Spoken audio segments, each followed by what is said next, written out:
tell anybody though. Make them figure it out on their own. So we're moving ahead today into lesson 7, constructions. And you say, well, we've done constructions already. And that is true, but we've just done them accepting that the steps that we used are legal, legitimate geometry steps, that the constructions work. Today we're actually going to prove them. So here's our construction 3. First of all, it's going to be to copy a line segment. Now you can't just take a ruler and measure it and draw another one the same length. That's not constructing. We're going to follow a process where we can construct a line segment and copy it no matter where we go. So here are the steps. I mean, we're taking, you can see here, get my little laser beam. So here's our segment, and we're going to reproduce it down here. So you can probably see the steps already involved. So here's, oh, stay there. So we do just a longer line, line L we called it here, and then we put a point, call it C, and that's going to be the same point as A. Doesn't matter where you put it, just put it somewhere. Take your compass, put the point at A, stretch it out, and scribe a little line at B. Now anywhere in the world that compass goes from now on until you move it is the length of AB. So if you bring it down here and put the point on C and scribe a little arc, you have copied segment AB onto segment CD. Pretty easy, but that is one of the constructions, construction 3, that we're going to be using today. We're going to need to use that as we copy a triangle a little bit later.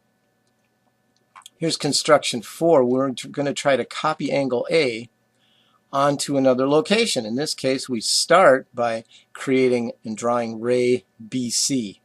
You could name it anything you want, you realize that. But we've got an endpoint and it goes on forever in one direction. So then here's our first step. Here's our original angle A. We put our compass at A, stretch it out, and draw an arc that intersects both sides of the angle. We're naming them DE here so we can address them. Now without changing your compass, in other words, this distance from A to E and A to D is not going to change. Bring it over to B, put the point at B, and draw another arc. How long an arc do you need? Well, you can see about how long. You know where this other side is going to come in here, so draw it long enough. So draw and label arc DE from point A, and then draw a new arc from B, label it F, that point. Now, somewhere along here is where this last ray is going to go, the second side of the angle. Somewhere, we need to find out where that somewhere is. We need to find out where this point right here is. So again, we're going to use our compass to find that distance. So simply take your compass, put it at D, stretch it out, and mark a little arc here so I can tell you did the right thing. And now you've got that distance. Bring it over here, put it on F, and scribe another arc so that it intersects the first arc. Mark that point G in this case.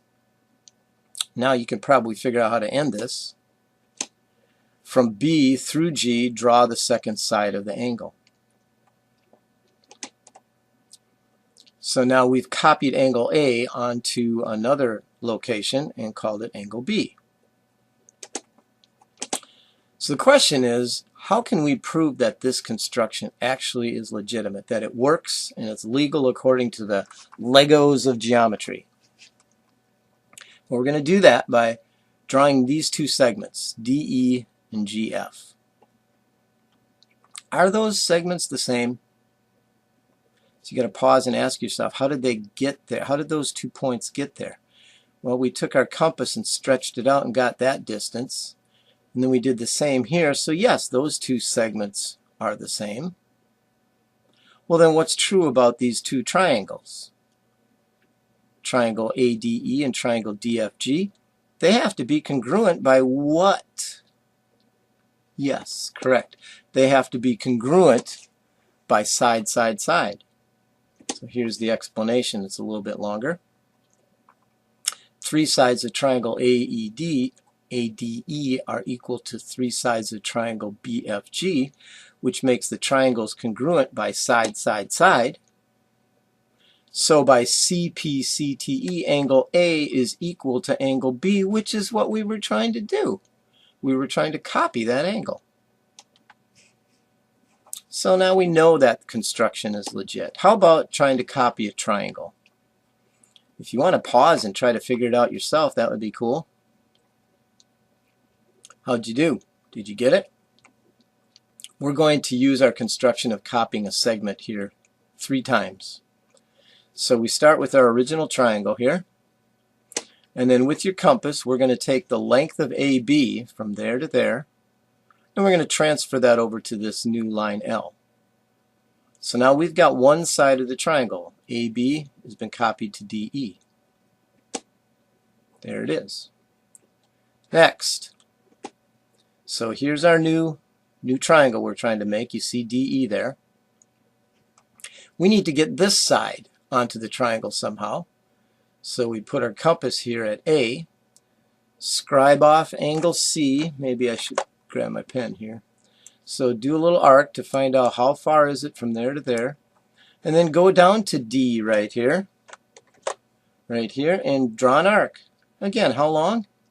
Long enough so that when you draw this other arc, it intersects. How do we get the other arc? Well, we take our compass over to B here, stretch it out, do another little arc where it intersects the first one, because that's going to be the 3rd vertex of our triangle, isn't it? So find that length from B to C with your compass. So we're going to mark that little arc. Okay. Then bring your compass down, put it on point E.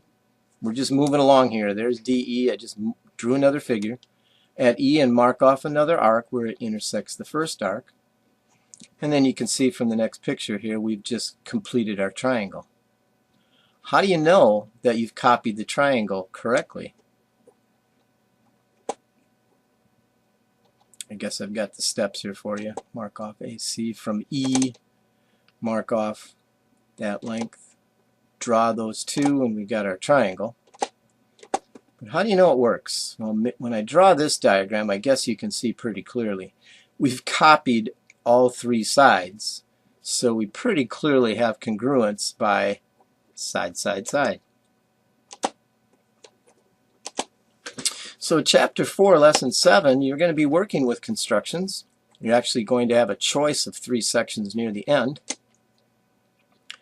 Starts out with a picture here, and they ask you to think about what tool this looks like to you, and how would you use that on a globe? 2 interesting questions for you there on those first 4. Next, they've drawn 4 constructions here. They want you to identify them. Now what's maybe a little confusing is that we just do short sections, little arcs to do it. Every time an arc has been drawn here, they actually draw the entire circle. So try to sift through that and figure out which construction has been done here. We've had previous problems where we talk about the angle of incidence and the angle of reflection. You've had this in science and maybe physics. And they're saying that the angle of incidence, the angle it forms with the perpendicular L, that angle, is going to be the same as the angle of reflection, the angle that the bounce creates with the perpendicular L, that those 2 angles are equal. So let's work through this. AB is a mirror, and CP is a ray of light that bings it right here. We're going to try to find the reflected ray. So draw a figure like the one above, so I've got it over here. Use your straight edge and compass to bisect APB. Well, that's going to be just your plain old perpendicular bisector, isn't it? So here's the process that I did.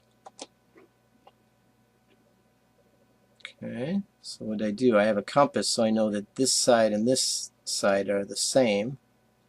Then I went from one side A up to there and the other side B up to there. And I got the perpendicular bisector. So I've done what they asked. I bisected line L, or AB, and I'm calling it line L. Mark a 2 inside of that, just following the directions here.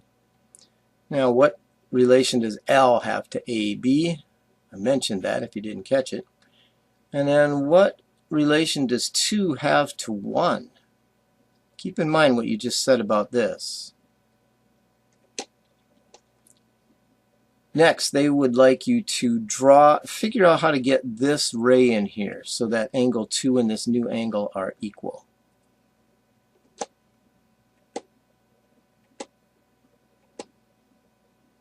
There it is. Hopefully you got that. And which construction did we use for that? Another construction. For bridges, triangles are very sturdy, very secure, and here's an example of a bridge based on equilateral triangles. And they say use your straight edge and compass to construct a row of equilateral triangles like this. Once you've done that, and maybe you can think about it as you're doing it, why are these 6 triangles here, 7 triangles, why are they all congruent? And then why are all of the angles in the triangles equal? Get 2 reasons here. Think about that a bit. I think you'll get it. And then how does the line containing the tops of the triangles, that would be this, how does that seem to compare to this line? I think you can come up with that word. So work through that one. Yeah, okay. If you did it beforehand on your own, great. If you got stuck, here's some help. So here's how I did it. You could do it one at a time. Compass there, do an arc, and then bring your compass here and do an arc, and then bring your compass here and do that last arc and connect those. That would work. You can save yourself some time though and just never change your compass. Maybe you figured this out. And just do a bunch of arcs along there and then go to each one of those arcs and make the other arcs. So you can do a whole bunch of this before you actually connect any of the sides. Did you get that before you saw it here? And then you can answer those questions. Another construction. Family on vacation. A car passed a road sign saying this spot is exactly equidistant between Disneyland and Disney World. Wonder what state that would be in. Extra credit if you can find it. Choose 2 points on your paper several inches apart, label them X and Y, draw that, and then find the midpoint. So work through that process, just a reminder here that you can see, and answer some questions. A review of a corollary that we had a while back. Now this is a good one. Pause it here and think about this. See if you can figure this out before you continue. On your drawing, use a compass to find several more points, each of which is equidistant from X and Y. So here's one that's equidistant because, remember what we did? We did this perpendicular bisector. Now they want you to find some other points. You got that figured out? Okay. If you're back, hopefully you tried it.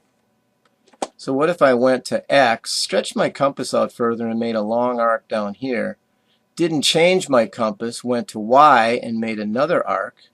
This point right here has to be equidistant from X and Y, doesn't it? So I could do the same here.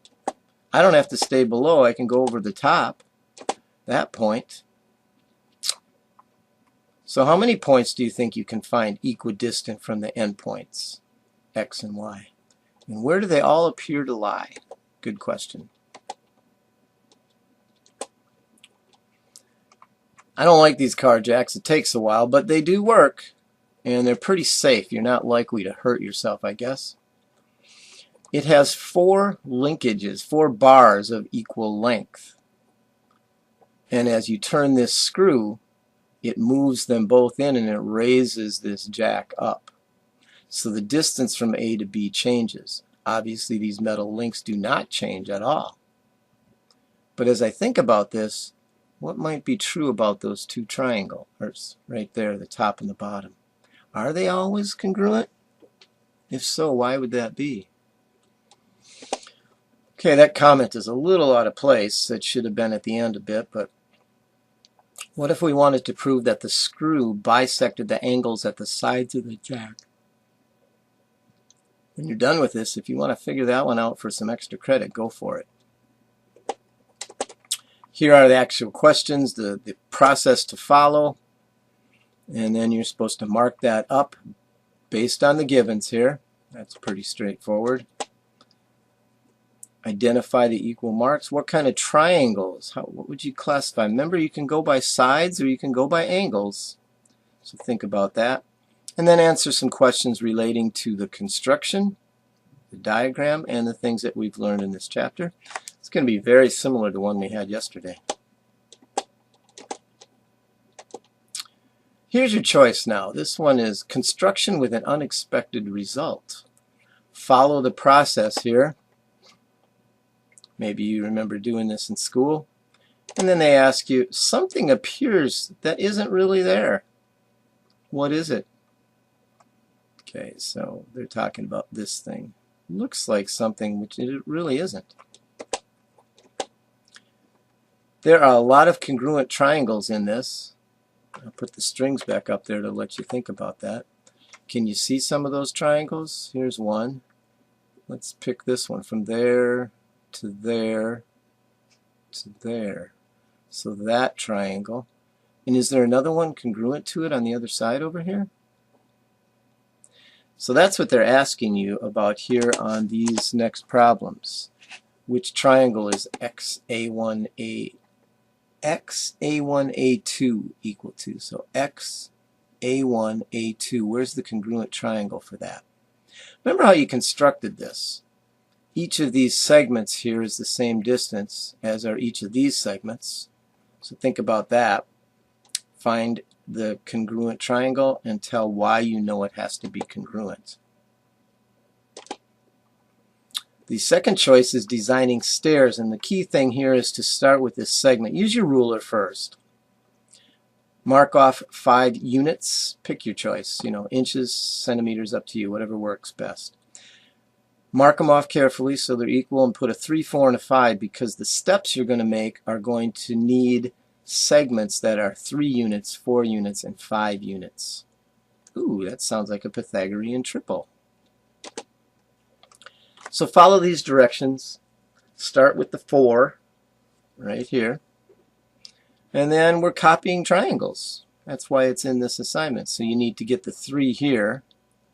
And then you get your compass over here and get the 5 there. So you've got one triangle copied. They would like you to construct these other 2 triangles congruent, so follow the same process. If you extend AC down, you'll be able to handle that. What kind of triangles do they look like? How do you know they're congruent? And I like this challenge. Suppose that staircase right there goes for 3 steps. Suppose that the staircase has 16 steps and the design goes up 10 feet between the floors. A little diagram will help you, I think.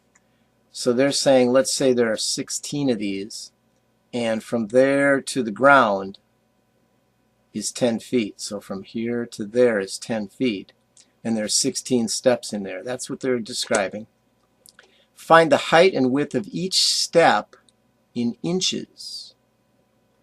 What horizontal distance will it cover? So now they're saying, all right, this is 10. What are the dimensions of each of the steps here, the length and the width here? And once you have that, they want to know how far it is from across the bottom there. What horizontal distance will it cover? That's a really nice problem. It's my favorite out of these 3. Here's one having to do with music as I described the frets on a guitar. If you don't play guitar, you probably didn't realize that the frets are different lengths here. And that has to do with the length of the string and the tone that it makes. So follow the directions here on this one. A little bit long. And then what do you notice about the spacing of the frets along the fingerboard? Finally, there's a set 3 that's optional for you here. Really cool construction. Works really neat on GSP as well. So that takes care of lesson 7 of chapter